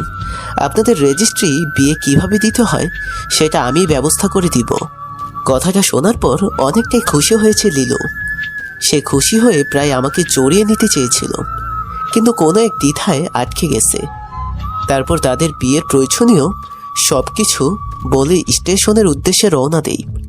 অদ্ভুত কি হাসি মেয়েটার, কিন্তু আফসোস কাল ছেলেটা আসবে না, বরং ছেলেটা সম্পূর্ণ যোগাযোগই বন্ধ করে দিবে। কাল তার মুখে হাসির বদলে এক বুক কষ্ট আর নিরাশা থাকবে। আবেগ প্রবণতার থেকে কঠিন বাস্তবতাকে মেনে নিয়ে কষ্টটাকেও সাদরে গ্রহণ করা যায়। ছেলেটা যে ভিভুকে না, বরং ওর রূপ ও যৌবনকে ভালোবাসে, সেটা তার অশ্লীল চাহিনিতেই প্রকাশ পায়। কিন্তু লিলু এখন মায়া নামক আবেগের ছলে রয়েছে, চাইতেও সে এগুলো দেখতে পাবে না। তাই বাস্তব পথে হাঁটিয়ে কঠিন বাস্তবতার সম্মুখীন করে দিব। স্টেশনে চলে এসেছি। আজ ছায়াকে অদ্ভুত ও অশান্ত লাগছে। তার পেটে চাপ ধরে কোঁকড়াচ্ছে, হয়তো তার ব্যথা শুরু হয়ে গিয়েছে। কিন্তু এখানে কেউ তাকে হাসপাতাল অবধি পৌঁছে দিবে না। তার একমাত্র কষ্টটা কয়েকজন ভিডিও করবে, তারপর সামাজিক মাধ্যমে ক্যাপশন দিয়ে লিখবে, ইস, সাহায্য করার মতো কেউ নেই। অদ্ভুত না?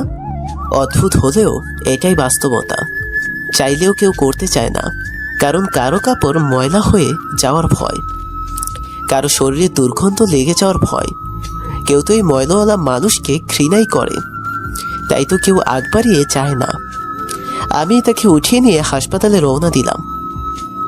আমাদের স্বপ্নের মতোই তার প্রসব ব্যথা উঠেছে।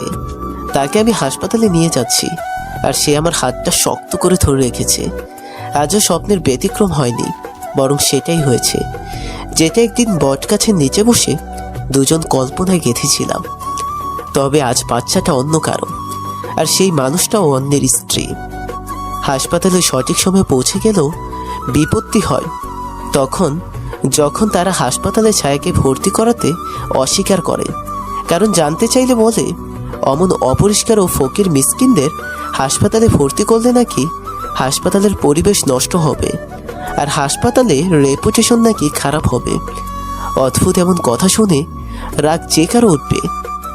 তবে জানি আমি এই এলাকার নয়, তাই রাগ দেখালে সমস্যা সমাধানের জায়গায় উল্টো আরও বিগড়ে যাবে। তাই তাদের ভালোভাবে বোঝানোর চেষ্টা করি। তাদের এটাই বলি, কোনো অসহায় মহিলা বা পুরুষকে হাসপাতাল কর্তৃপক্ষ সাহায্য করলে পরিবেশ ও রেপুটেশন কিছুই নষ্ট হবে না, বরং পরিবেশটা সুন্দর হবে আর রেপুটেশন বৃদ্ধি পাবে। আর হাসপাতালের কর্মীদের দায়িত্বই হচ্ছে রোগীদের সেবা করা, তাদের দূরে ঠেলে দেওয়া নয়। এমন কথার মাঝেও তারা তাদের কথাই অটুট হয়ে রয়ে গেল। সোজা আঙ্গুলে যখন কাজ হয় না, তখন আঙ্গুল বাঁকাতেই হয়, আর আঙ্গুল না বাঁকালে বাঙালি সোজা হয় না।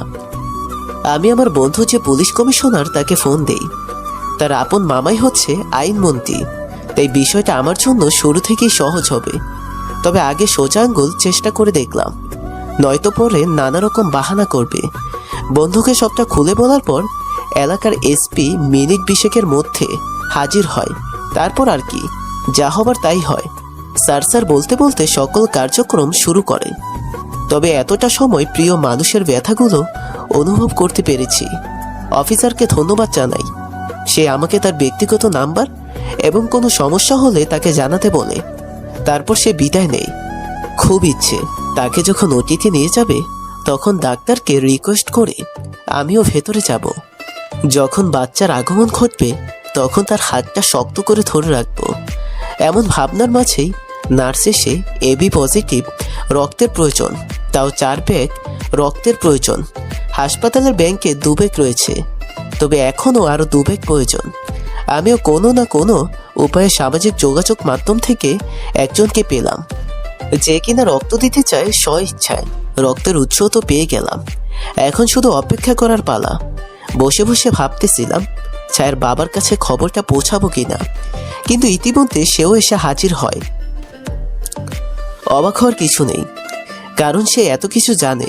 অবশ্যই সে নজরটা বসিয়ে রেখে গিয়েছিল। আবারও একজন নার্স আসে আমার কাছে। নার্স এসে আমাকে বলে ভেতরে যাওয়ার জন্য। আমি অবাক না হয়ে পারলাম না, কারণ সচরাচর বাইরে কোনো লোক অপারেশন থিয়েটারে অ্যালাউড নয়। আমি প্রশ্নটা তাকে জিজ্ঞেস না করে পারলাম না, আমি কেন? অপারেশন থিয়েটারে তো কোনো লোক আপনারা ঢোকার অনুমতি দেন না। রোগী নিজে থেকে আপনাকে নিয়ে যেতে বলেছে, তা না হলে সে অপারেশন শুরু করতে দিচ্ছে না। আপনারা তাহলে ঘুমের ইঞ্জেকশন দিয়ে অপারেশন শেষ করুন। আমরা কি কম চেষ্টা করেছি? কিন্তু উনি তো সব চেষ্টাই বিফলে দিচ্ছেন। তার উপর ওনার কন্ডিশন এতটাও ভালো নয় যে জোর জবরদস্তি করব। তাই তো বাধ্য হয়ে আপনার কাছে আসা। আমিও আর কিছু বলতে পারলাম না। সব কিছু পরিস্থিতির উপর ছেড়ে দিয়ে ওনাকে বললাম চলুন। তারপর নার্সের পেছন পেছন গিয়ে নিজের কাপড় বদলে অপারেশন রুমের কাপড় সেদিকে যেতে লাগলাম। প্রকৃতির লীলা খেলা বড়ই অদ্ভুত। এভাবে পাশে থাকার স্বপ্নের সংসার সাজিয়েছিলাম, তবে হয়তো সংসারটা পূরণ হয়নি, বরং বাকি সবটাই আস্তে আস্তে পূরণ হয়ে গেল। আমি যে তাকে এই অবস্থায় দেখতে পারছি না, কেনই বা দেখতে পারছি তাও অজানা। তবে তার জন্য মনের অনুভূতিগুলো কেমন হারিয়ে যাচ্ছে। বারবার লীলু নিরাশা ভরা চেহারাই ভেসে আসছে। ভেতরে প্রবেশের পর আমাকে দেখে ছায়া এক বুক হাসি নিয়েই হাতটা বাড়িয়ে দিল। হাত যেন ইচ্ছে করছে না ওই হাতটা ধরার। ঘৃণা বা অভিমানের জন্য নয়, বরং কোনো এক অদৃশ্য কারণ। অনিচ্ছা থাকা সত্ত্বেও তার হাতটা আজ আমায় ধরতেই হলো। তার হাত ধরার পর তার মুখে যেন বিজয় হাসি ছিল। 2.5 ঘন্টা অপারেশন রুমে রাখা হয়। অবস্থা অনেকটাই সিরিয়াস ছিল। বাচ্চা ও মা দুজনেই অবস্থায় শোচনীয় ছিল। তবে সময়ের পরোটা না করে ডাক্তারগণ ঠিকই সফল হয়েছে। ছায়ার মতোই একটি ফুটফুটে মেয়ে সন্তান হয়েছে। ছায়ার বাবা তার মেয়ের পাশে বসে আছে। এখানে আর থাকতে ইচ্ছে করছিল না। খুবই ইচ্ছে ছিল যখন ছায়া মা ও আমি বাবা হব, তখন ছায়ার কপালে ভালোবাসার পরশ দিয়ে ধন্যবাদ দিব ওকে। সব ইচ্ছায় পূর্ণতা হয়। যে সকল ইচ্ছার পূর্ণতা পাওয়ার কথা নয়, সেগুলোও পরিস্থিতির শিকার হয়ে পূর্ণতা পেয়ে গেল। আমি বাড়ি চলে আসলাম।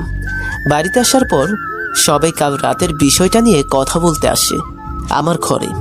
অবাক হই না, এরকম কিছুই তাদের আশা করেছি। বাবা ক্ষমা করে দিও, আমার মেয়েটা এমনই। আমরা তোমাকে আগে জানাইনি, তার জন্য আমাদের ক্ষমা করে দিও। আমরা আমাদের মেয়েকে রাজি করাবো, দয়া করে তুমি না করে দিও না। আমার সামনে সে হাত জোর করে কথাটা বলে। কথাটা অসহায় হয়ে পড়লে বাবা মা এমন কদম তুলে তা আমার জানা নেই। তবে এখন তাদের অসহায়ত্বের মায়ায় জড়ালে চলবে না। তাই চড়া গলায় বললাম, দেখুন, আমি রাজি হই বা না হই সেটা কথা নয়, বরং বিয়ে দিবেন আমরা করব, কিন্তু আমরা কি সুখী হব?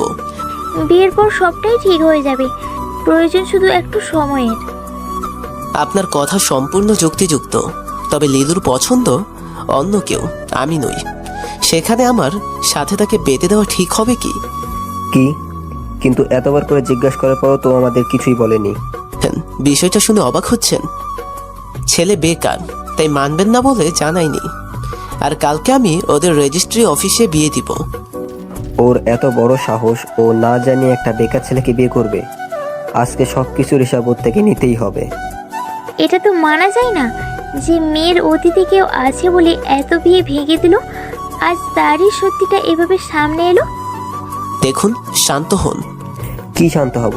আমাদের বাড়ি মেয়েকে পালিয়ে বিয়ে করার ব্যবস্থা করে দিয়ে এখন শান্ত হতে বলো? আরে পুরো কথাটা তো শুনবেন। আপনাদের একটাই সমস্যা, পুরো কথাটা না শুনেই ঝগড়াঝাঁটিতে লেগে পড়েন। গোমরা মুখ করেই বলল, কি বলবা বলো। এই যে লিলু কেন আপনাদের কাছে কথাটা বলল না, আমার কাছ থেকে কেন আপনারা কথাটা শুনলেন, সেটা কি একবারও ভেবে দেখেছেন? সেটা কিন্তু একটা বারের জন্য বাসায় জানায়নি, বরং না জানিয়ে পালানোর প্রস্তুতি নিয়ে ফেলেছে। তাতে কি বোঝাতে চাচ্ছ? কি বোঝাবো আবার? আর যদি আমি বেকার হতাম, এত আপ্যায়ন বা সমাদর করতেন। কিন্তু আপনার মেয়েকে এতই ভয়ে থাকতে শিখিয়েছেন যে সে সত্যিটা প্রকাশ করতে ভয় পায়। মানা না মানা সেটা পরের বিষয়, তবে কখনো কি কোনো ভুল করলে ভালোভাবে বুঝিয়েছেন, নাকি শুধু বকাবকি করেছেন? আজ তার ফল, এত বড় ভুল করতে যাচ্ছে সে। কথাগুলো শুনে লিলুর বাবা চুপ করে থাকে। লিলুর মা বলে, এখন আমাদের কি করা উচিত? চিন্তা করবেন না, ছেলেটা বিয়ে করতে আসবে না, কারণ ছেলেটাকে দেখেই বুঝেছি সে শুধু ভোগ পণ্যই মনে করতো। কিন্তু এতটা শিওর তুই কি করে হলি? ছেলেটা যদি কোর্টে কাল আসে? মা শোনো, আমিও একটা ছেলে, একটা মেয়ের উপর একটা ছেলে কোন নজরে কিভাবে তাকায় সেটা অবশ্যই আমার জানা রয়েছে। এতটাও অবুঝ বাচ্চা রয়ে যায়নি। তবুও তো। সেটা না হয় কালকেই দেখব। আজ এই বিষয় নিয়ে কোনো প্রকার রিয়াকশন বা কথাবার্তা যাতে না হয়, সব যেন আগের মতোই স্বাভাবিক হয়ে যায়। আর আমি তো সেখানে থাকবই, চিন্তা করবেন না। তারপর সব কিছুই ঠিকঠাক চলতে থাকে। রাতে ছায়ার বাবা আমাকে ফোন দেয়, কিন্তু আমি ফোন ধরিনি। রাতে ঘুমিয়ে যাই। সকালে লিলু ডেকে তুলে। সে হয়তো ভেবেছে আমি ভুলে গেছি, তবু আমাকে ছোট্ট করে কথাটা বলে চলে যায়। আমিও ফ্রেশ হয়ে নাস্তা করে গন্তব্যে পৌঁছে যাই। আমার প্রেডিকশন যদি কোনো কারণে ভুল হয়, সেজন্য বিয়ের ব্যবস্থা আগেই করে রেখেছি। যদি ছেলেরা সত্যি চলে আসে, তবে আমি যে প্রেডিকশন করেছি তাতে ছেলেটার আজ আসার কথা নয়। তবে হাঁটতে হাঁটতে পার্কে গিয়ে অবাক হয়ে যায়, ছেলেটা এসেছে। তাহলে কি আমি ভুল ছিলাম? সকল দিক বিবেচনায় আনলে তো আজ ছেলেটার আসার কথা নয়। তবু নিজেকে উত্তেজিত না করে শান্তভাবে সেখানে যাই। সেখানে গিয়ে দেখি তার সাথে ছোট্ট একটা মেয়ে রয়েছে। আপাতত বিষয়টা বোঝার চেষ্টা না করে নীরব দর্শক হয়ে দেখতে থাকি। ছেলেটাই নীরবতা ভেঙে লিলুকে বলল, আমাকে ক্ষমা করে দিও, এখানে আসতে চাইনি, কিন্তু সত্যটা লুকিয়ে গেলে হয়তো অপরাধী হয়ে থাকতাম। এমনিতেও কম অপরাধ করিনি। মানে কি বলতে চাচ্ছ? আমি যা আজ বলবো সম্পূর্ণ স্পষ্ট ভাষায় বলবো। এই যে মেয়েটাকে দেখছো, এই মেয়ে আমার কোনো আত্মীয় নয়, বরং আমার রক্ত, আমার নিজের মেয়ে। লিলুর বিস্ময় যেন সাত আসমানে পৌঁছে গেল। কি বলছো এসব? যা বলছি একদম সত্য বলতেছি। আমি আমার স্ত্রীকে ভালোবেসেই বিয়ে করেছি। আমাদের বিয়ের আজ 9 বছর হতে চললো। আর এ হচ্ছে আমার কন্যা সন্তান ইবনাত। তাহলে আমার সাথে বিগত 6 মাসের সম্পর্ককে কি নাম দেবে তুমি? যদি সমাজের দেওয়া নাম হিসেব করো, তাহলে এটাকে স্পষ্ট ভাষায় পরকীয়া বলতে পারো। আমার স্ত্রী প্রেগন্যান্ট। আমার চাহিদা মেটানোর জন্য তোমাকে ব্যবহার করতে চেয়েছিলাম, কিন্তু বিষয়টা এখন অনেকটাই বদলে গিয়েছে। লিলু সরাসরি রিফাতের কলার ধরে দুটো চর মেরে বসল। চর যে বেশ জোরেই মেরেছে তা এর শব্দতেই বোঝা গিয়েছে। তুই আমাকে এতদিন শুধু তোর চাহিদা পূরণের জড়িয়া ভেবেছিস, আর আমি কিনা তোকে নিয়ে ভালোবাসার স্বপ্ন বুনেছি। অদ্ভুত তাই না?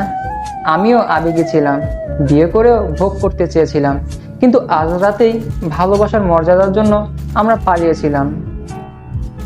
সে কথাটি মনে পড়ল, তাকে কখনো ধোঁকা দিব না এই ওয়াদা করেছিলাম। যখন এটা মনে পড়ে গেল, তখন আর তোমার সামনে আসতে চাইনি। তবে সবটা না বললেও যে আমি ভেতরে ভেতরে শেষ হয়ে যেতাম, তাই সবটাই বলতে আজ এখানে আসা। পারলে ক্ষমা করে দিও। লিলু যেন বিষয়টা মেনে নিতে পারছে না, বারবার মারতেছিল রিফাতকে, কিন্তু নিজের ভুলটা বুঝতে পেরে সবটাই চুপচাপ সহ্য করতেছিল। এক পর্যায়ে এত বড় ধাক্কা সামলাতে না পেরে জ্ঞান হারায় লিলু। রিফাতের থেকে বিদায় নিয়ে আমি লিলুকে বাড়িতে নিয়ে আসি। আসার পথে মেয়েটার মুখের দিকে তাকিয়ে ভাবতে থাকি, ঘুমন্ত অবস্থায় তাদের চেহারা যতটা নিষ্পাপ হয়, জাগ্রত অবস্থায় তারা এত নিষ্পাপ হয় না কেন? কেন বাড়িতে পৌঁছে দিতেই সবাই প্রশ্নের মধ্যে আঁকড়ে ধরে? তবে তাদের সবটা বলার আগেই ফোনে একটা কল আসে। রিসিভ করতেই অপর পাশ থেকে অপরিচিত একটা কণ্ঠ ভেসে আসে। সে আমাকে হাসপাতালে যেতে বলে। বাড়িতে শুধু বলি ছেলেটা সব সত্য স্বীকার করেছে, তাই ধাক্কা না সামলাতে পেরে জ্ঞান হারায়। আমি হাসপাতালে পৌঁছে যাই। ছায়ার রুমে প্রবেশের সাথে সাথেই কেউ একজন আমার গাল দুটো লাল করে দেয়। চরটা এতই জোরে লেগেছে যে তাল সামলাতে না পেরে পড়ে যাই। আমি পড়ে গিয়ে ভাবতে থাকি, কে আমাকে মারতে পারে? এমন সম্পর্ক তো কারোর সাথে এখানে নেই। সিরিয়াস অবস্থার কথা বলে আমাকে ডেকে আনলো, আর উল্টো আমার সিরিয়াস অবস্থা করে দিল। তবে এটা তো সেই হারামিটা নয়। আবার মনে মনে চিন্তা করি। উঠে দাঁড়িয়ে সামনে তাকাতেই আবার গালে আর একটা চর পড়ে। এইবার সাথে একটি ছেলের কণ্ঠ ভেসে আসছে। শালা এখানে এসেছিস একবারও বলার প্রয়োজন মনে করলি না? সেই তো 4 বছর আগে দেবদাস হয়ে একা একা থাকা শুরু করলি, আর আমাদের বন্ধুত্বের কথা তো তুই ভুলেই গেছিস। কথাটা শোনা মাত্রই বুঝে গেলাম এ আর কেউ নয়, বরং সাকিব। কারণ এভাবে চর শুধু আমাকে ওই মারতো। আর যেহেতু বন্ধুত্বের কথা, তাহলে শতভাগ নিশ্চিত এখন ছায়া ছেড়ে যাওয়ার পর নিজেকে একা থাকতেই শিখিয়েছি। এক কথায় ছিলাম, একা ছিলাম। যদিও এমনটা না হলেও পারতো, কিন্তু নিজের জেদের কাছে নিজের মন সেদিন হার মেনেছিল। মারছিস ভালো কথা, তবে এত জোরে মারার কি আছে? ওরে বাবা, বাবুটা ব্যথা পাইছে, আসো একটু আদর করে দেই। বলেই আরো একটা বসিয়ে দিল। আমি যতটা অন্যায় করেছি তার থেকে এই আঘাতগুলো হয়তো অল্পই। কারণ রাকিব ও আমি ছোটবেলা থেকেই একসাথে বড় হয়েছি। আর সেই আমি শুধু নিজেকে কষ্ট দিতে গিয়ে সাথে আরো অনেককে কষ্ট দিয়েছি। তাই তো আজ দাঁড়িয়ে দাঁড়িয়ে মারটা সহ্য করছি। বিয়ে করলি, বাচ্চার বাবাও হয়ে গেলি, জানালি না। ভাগ্যিস আমার নেটওয়ার্ক এখানে ছিল, না হলে কিছুই জানতে পারতাম না। এক মিনিট, বিয়ে করেছি, আমার বাচ্চাও হয়েছে, মজা নিচ্ছিস? ওমা, মজা নেওয়ার কি আছে? ছায়া তোর বউ না? ছায়ার সন্তান তোর সন্তান না? ও এখন নিজে আবার সব লুকাতে চাচ্ছিস? দেখ তো এই ডাক্তারকে চিনতে পারিস কিনা। সেখানে উপস্থিত একজন মেয়ে ডাক্তারকে দেখিয়ে বলল, তার চোখগুলো আমার কাছে খুবই পরিচিত, কিন্তু মনে করতে পারছি না। কিছুক্ষণ ভেবে তারপর জবাব দিলাম, কে রে? তোর কোনো আত্মীয় নাকি? ভাইয়া দেখছিস, বলেছিলাম না আমার কথা ওনার মনে নেই? তুই বাজি ধরেছিলি, এখন আমার টাকা দে। রাকিবও অবাক হয়ে আমার দিকে তাকিয়ে, তুই সত্যিই চিনতে পারতেছিস না? কেন জানি না তার আওয়াজটা আমার পরিচিত লাগছে, তাও যত মনে করতে পারছি না। খুব কাছের একজন ছিল হয়তো। হঠাৎই মনে পড়ে যায়, মুখে হাসি অজান্তেই ফুটে ওঠে, আর অস্পষ্টভাবে নামটা উচ্চারণ হয়ে যায়, মুমু। নামটা বলার সাথে সাথেই মুমুর মুখে একটা হাসি ফোটে, আর বাজি যে তার খুশিতে রাকিব উড়াধুরা নাচতে থাকে। তবে মুহূর্তেই মুমু ছায়ার দিকে তাকিয়ে হতাশ হয়ে যায়। আরে মুমু, প্রথম দিন থেকেই তোমার চোখগুলো চেনা চেনা লাগতেছিল, তবে ছোটবেলার সেই মুমু এত সুন্দর ও স্মার্ট হয়ে গেছে কখনো কল্পনাতেই আসেনি। হ্যাঁ, আর কত কি বলবেন? আমি তো প্রথম দিনই চিনেছিলাম, তবে দেখতে চাইছিলাম আমার কথা আপনার মনে আছে কিনা। বাই দ্য ওয়ে, কনগ্রাচুলেশন আপনার কন্যা সন্তানের জন্য। মুমু আর রাকিব আমরা বাইরে গিয়ে কথা বলতে পারি। বাইরে কোথায় নীরব পরিবেশ। চলেন আমার কেবিনে বসে কথা বলি। সব কথার মাঝে একজোড়া চোখ অবাক দৃষ্টিতে তাকিয়েছিল। তার মনে কিছু প্রশ্নের ঢেউ চলছে, সেও কিছু বলতে চাচ্ছে হয়তো। তবে সেদিকে খেয়াল না করে রাকিব ও মুমুর সাথে কথা বলতে চলে গেলাম। কেবিনে যাওয়ার পর, কি বলবেন যার জন্য নীরব পরিবেশ প্রয়োজন? আপনি এতটাই পর করে দিলে এখন? যাই হোক, সময়ের সাথে মানুষ পরিবর্তন হয় শুনেছিলাম, আজ দেখেও নিলাম। তাহলে তুমি রাকিবকে বলেছ আমার কথা আর এই বিয়ে বাচ্চার কথা? যা সত্যি ততটুকুই তো বলেছি, কোনো ভুল বলেছি কি? না, আমি ভুল বলিনি, সবই সঠিক বলছো। তবে সেটা শুধু স্বপ্নে আঁকা সত্যিটা। বাস্তব হলো সে এখন অন্য কারো স্ত্রী ও সন্তানের মা। মানে কি বলতে চাচ্ছিস? তাহলে তুই ওকে নিয়ে আসলি, সব কিছু ব্যবস্থা করে দিলি এসব? অদ্ভুত, একটা মানুষের সাহায্য করতে পারে না? আমিও সেটাই করেছি। মনে কর, শুন, সে চলে যাওয়ার পর থেকেই একা ছিলাম। আর এখানে আমার জন্য পাত্রী দেখতে আসে। সেখানে স্টেশনে তার সাথে দেখা। তার স্বামীর সাথে হয়তো থাকে না কোনো সমস্যার কারণে। তারপর সবটাই খুলে বললাম ওদের। বড়ই অদ্ভুত, তবে রহস্য থেকেও যেন আবার নেই। সেটাই। তবুও ওর সাথে তোর একবার হলেও সরাসরি কথা বলা দরকার। দেখ ওর মুখ থেকে সত্যটা কতটুকু জানা যায়। শোন, তোর মুখে তোর জীবনের গল্প বললে তুই নায়ক আর ভিলেন তোর প্রাক্তন। আবার সেই একই গল্প তার কাছ থেকে শুনতে চাইলে তুই ভিলেন, সে নায়িকা। তাই ওর কথাগুলো শুনতে হবে। শুনবো, কিন্তু ওর অবস্থাটা একটু ভালো হোক তারপর। তাছাড়া আজ রাতেই ওর মুখের কথাগুলো জানবো। যখন ওর বাবা চলে যাবে। সেটাই ভালো, তবে ভুলটা আমারই ছিল। না জেনে যা চোখে দেখেছি সেটাই বলেছি। আসলে যা দেখা যায় তা সবসময় সত্যি হয় না। সমস্যা নেই, তোমার সাথে তো আজ প্রায় 12 বছর বা 14 বছর পর দেখা হলো। তোমার জীবন সম্পর্কেও জানবো, চিন্তা করো না। তবে তোমার স্বামীর কথা তো কিছুই বললে না। আমার কথাটা শুনে সে হাসতে লাগলো। তার এই অদ্ভুত হাসি দেখে মোটেও অবাক হইনি, কারণ এখনো সেই আগের মতোই হাসতে জানে। সেটা দিকে বিস্মিত হয়েছি। আমি এখনো বিয়ে করিনি, কারো অপেক্ষায় আছি। রাকিব ভাইয়ের কি খবর? ও মা, তোমরা এতদিন যোগাযোগ করছো আর এটা জানো না? ও তো আমার খালাতো বোন, ইশরাতের ওপর লাইন মারছে। শীঘ্রই বিয়ের প্রস্তাব দিবে শুনলাম। আপনি? আর কিছু বলতে দিইনি ওকে, আমি বললাম। আর একবার আপনি বললে আর কথাই বলবো না, উঠে চলে যাব এখান থেকে। ওকে বাবা, সরি, আর বলবো না। কিন্তু তোমার বোনের সাথে লাইন মারে জেনেও চুপ থাকার কারণ? দেখো, ও আমার বন্ধু।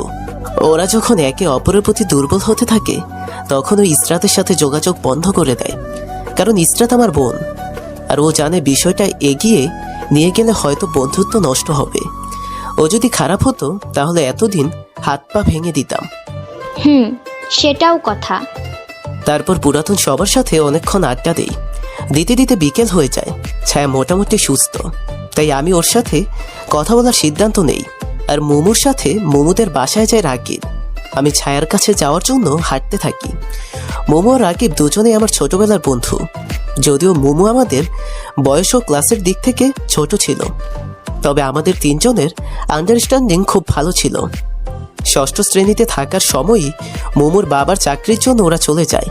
মোমো রাকিবের সাথে যোগাযোগ করার জন্য নাম্বার নিয়ে গিয়েছিল, আমারটাও ছিল। তবে ভার্সিটিতে উঠে ছায়ার সাথে পরিচয় ও সম্পর্ক শুরুর পর সবই যেন আমি বন্ধ করে দিয়েছিলাম। তাই হয়তো মোমো আমাকে আর খুঁজে পায়নি। আর আজ এত বছর পর দেখা, কতটাই না পরিবর্তন হয়ে গেছে। ভাবতে ভাবতে ছায়ার কেবিনে এসে যাই। ছায়া ওর সন্তানের হাত বুলিয়ে দিতেছে। সুন্দর লাগছে দুইজনকেই। বাইরে থেকেই নক করে বলি, আসবো? তোমার আসতে আবার অনুমতি নেওয়ার কি আছে? তুমি অন্যের স্ত্রী, তার উপর একজন মেয়ে মানুষ। আমি পুরুষ হয়ে তোমার কাছে সরাসরি এভাবে চলে আসতে পারি না। ও দেখো, আমার মেয়েটা কত সুন্দর হয়েছে। আমি তো ভেবেছিলাম ওর মুখ দেখতেই পারবো না।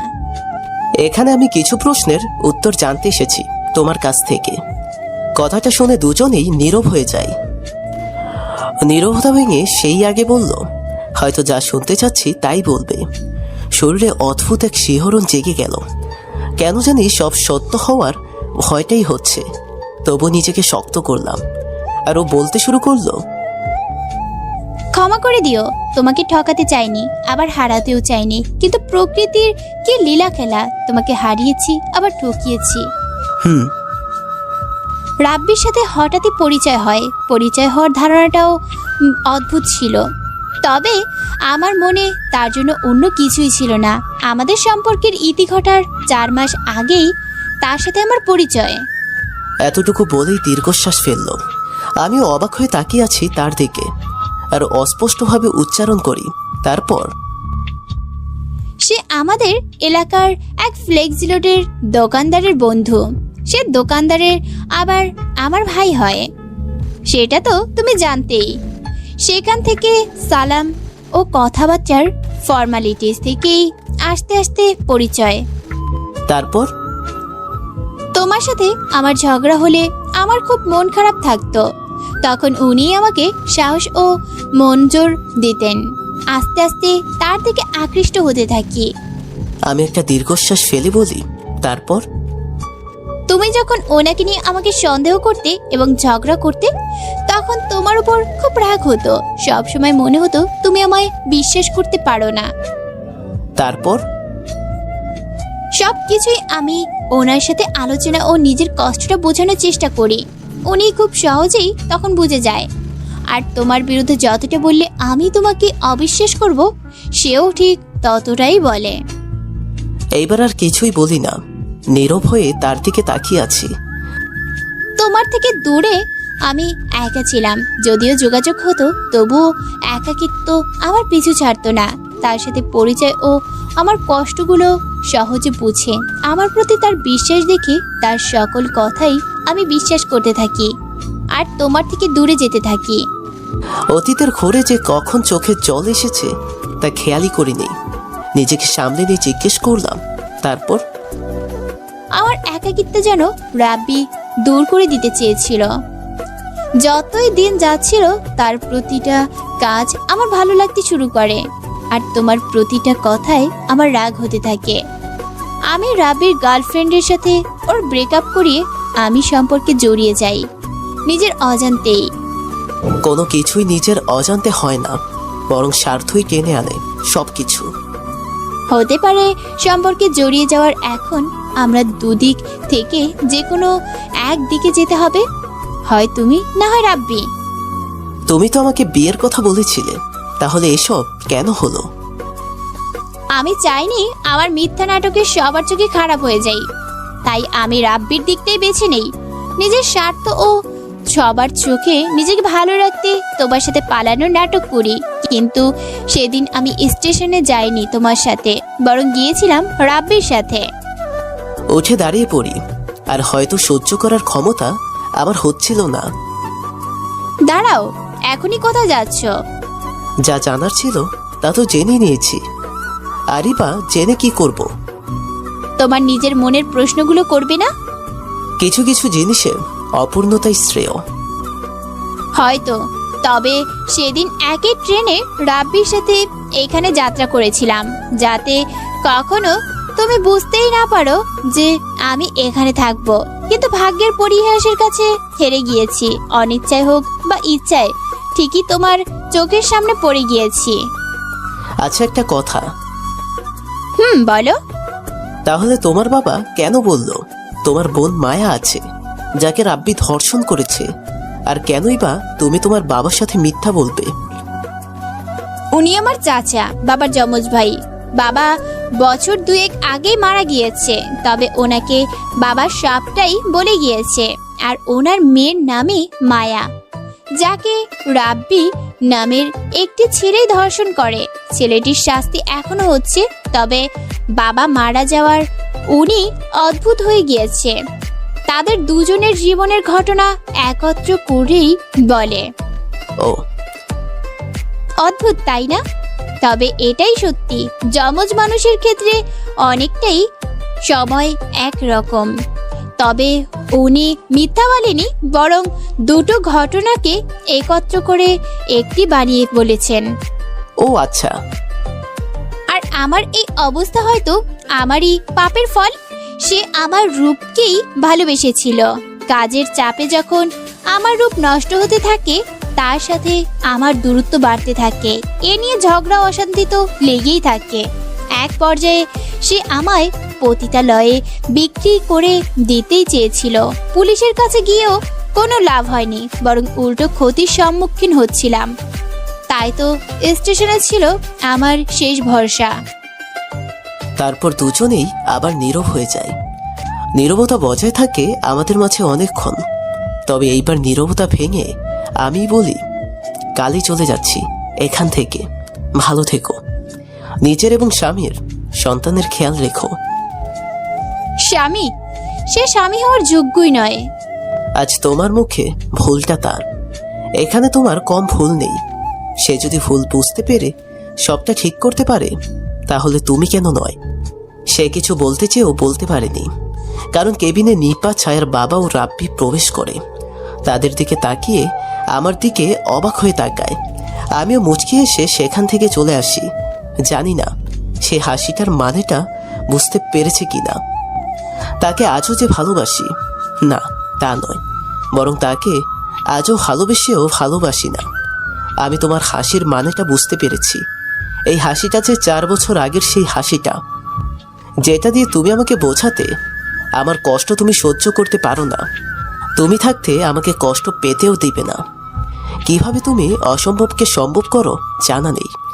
এর আগেও করেছ, তবে কখনো উত্তর দেওনি, তাই আজ আর জিজ্ঞেস করলাম না। তুমিও ভালো থেকো প্রিয়। বলতে চেয়েছিলাম তোমায়, তবে বলতে পারলাম না। কথাগুলো মনের গহীনে বলেই এক ফোঁটা চোখের জল ফেলল। যখন বাড়িতে ফিরি সবটা যেন আগের মতো হয়ে যাচ্ছে। সবাই হাসি খুশিভাবে রয়েছে। অবাক করার বিষয়, আজ সেই মেয়েটাও হাসছে, যার কিনা নিরাশ হওয়ার কথা। সবার সাথে আমিও আনন্দে মেতে উঠলাম। রাতের বেলা খাবারের পর লিলু আমাকে ছাদে ডাকলো, জানি না কেন, তবে আমিও গেলাম। আমি সব শুনেছি পরিবারের লোকের কাছে। সে ছেলেটা ঠিক নয়, যেটা প্রমাণ করার জন্যই আপনি এমনটা করেছেন। আজ প্রথমবার মনে হচ্ছে কাউকে পেলে নিজের জীবনটা সার্থক হবে, আর সেই মানুষটা যে আপনি। আমি মুচকি হাসি, তবে শব্দ করি না। হাসছেন যে? আপনি সুন্দর, মায়াবী, তবে আমি আপনাকে কখনো নিজের অনুভূতিতে অনুভব করতে পারিনি। তাই আপনাকে বিয়ে করা আমার পক্ষে সম্ভব না। একবার বিয়ে হয়ে গেলে সবটা ঠিক হয়ে যাবে। আমি এখন বিশ্রাম নিতে যাচ্ছি, শরীরটা অনেক দুর্বল। যদি কিছু মনে না করতেন আমি ঘুমোতে যেতে পারি।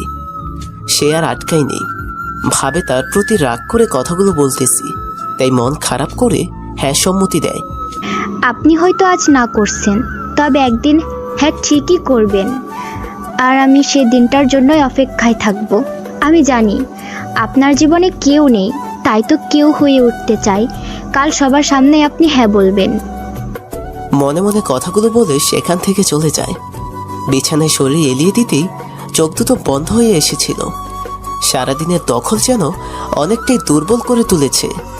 আবার কাল যখন চলে যাওয়ার কথা বলবো, তখন হয়তো আরও এক মানসিক দখল যাবে। অদ্ভুত জীবনটা। পরের দিন সকালে যখন নাস্তা করতেছিলাম, তখন চলে যাওয়ার প্রসঙ্গটা তুলি।